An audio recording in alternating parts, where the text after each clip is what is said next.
Senator, you propose canceling college debt. I sure did. So you and I have a lot of conversations about the way things go where I come from in Canada and how some of these things work better. Here's my one question about canceling student debt. Even if it's from public universities, there are people graduating from professions who do very well or in high demand, engineers, coders, and other professions. Philosophically, I know you want to cancel that student debt. Economically, given how much it costs, is there a way to look at this where you don't cancel the student debt of people whose debt doesn't need to be canceled?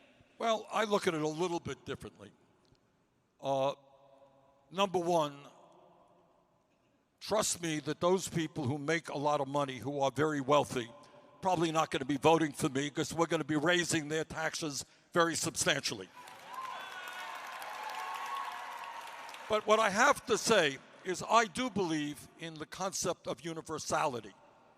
You know, in Canada, whether you're rich or you're poor, you can take advantage of the healthcare system. In this country, Donald Trump's grandchildren could go to a public school if they wanted, even though he's a billionaire, or he says he's a billionaire. We don't know if that's true.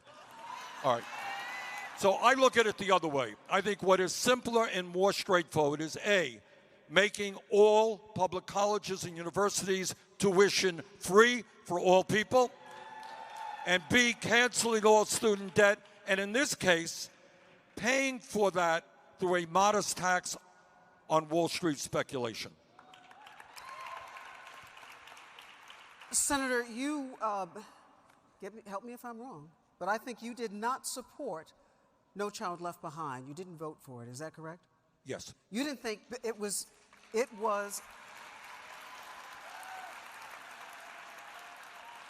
my understanding is you thought that it put too much emphasis on testing and it did not provide people with the kind of information that they really needed. Our recent test, the nation's report card, has found that only a third of American 4th and 8th graders are proficient in reading. Only a third. And that's based on the nation's report card. What would you do to identify where our children stand in terms of their academic proficiency if we don't test them? Well, the problem with testing, I always speak better when I stand. You'll forgive me. Should we all stand? You can all stand. The problem with testing is we end up as a nation and as an educational system spending too much time teaching for the tests. Okay?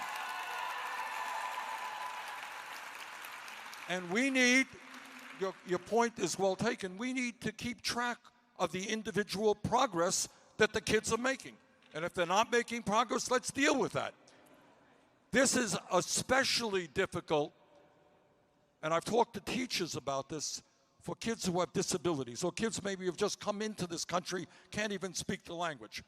And they are forced to take tests to get humiliated when they do very poorly on those tests. So there is no question that we have got to keep track of every kid in this country to make sure that he or she is reading, doing math well. But there are better ways to doing it than standardized testing, in my view. Senator, it begs the question, do you have an idea of what a better way is? Yeah. The better way is for schools to be determined in tracking each kid and paying attention to each kid, not providing a test for the entire school district.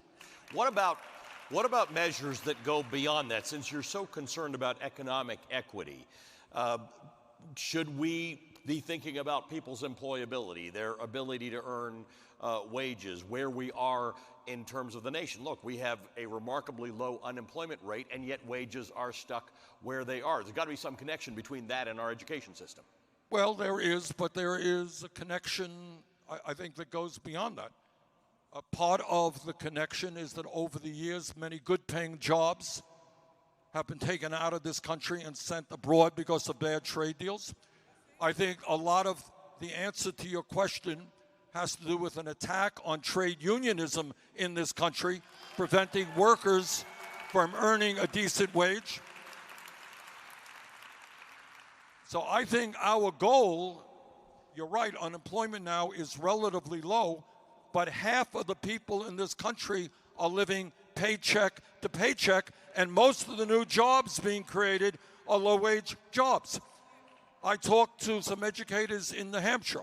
Find myself in New Hampshire a lot lately. I don't know why. They said that teachers in New Hampshire, in certain districts, were starting off at $28,000 a year. How absurd is that? Senator, a question. You have talked a lot. I'm going to stand up to you. right. Heck. Come on, Well, then Ari, I let's guess join I me. am too. We're going to do this. This is where we are. You This talk is a part lot. of my disease prevention effort here. People feel that they have a good sense of what your thinking is about higher education. But I've often wondered about what do we do to get the kids there. And before that, because you talked about people living paycheck to paycheck, in our schools, and I've done stories on this, it's called lunch shaming.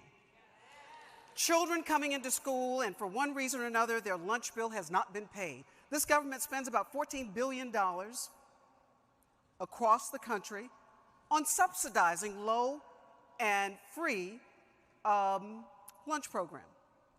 But still we have some children who, they go into the lunchroom, find out they haven't paid their debt, and the money is thrown into the garbage can. Some people have said, and I'm asking you, should the government subsidize lunch in public school for all children, regardless of their income? And you know what? And breakfast and dinner as well. And this gets back to the point you raised a moment ago. I believe in universality. You got a whole lot of money, you don't. You're treated differently at the lunchroom situation. Nonsense. You both are treated equally, but I'm going to have you pay more in taxes to make sure that all kids get a decent education and decent nutrition. Hey there, I'm Chris Hayes from MSNBC. Thanks for watching MSNBC on YouTube. If you want to keep up to date with the videos we're putting out, you can click subscribe just below me or click over on this list to see lots of other great videos.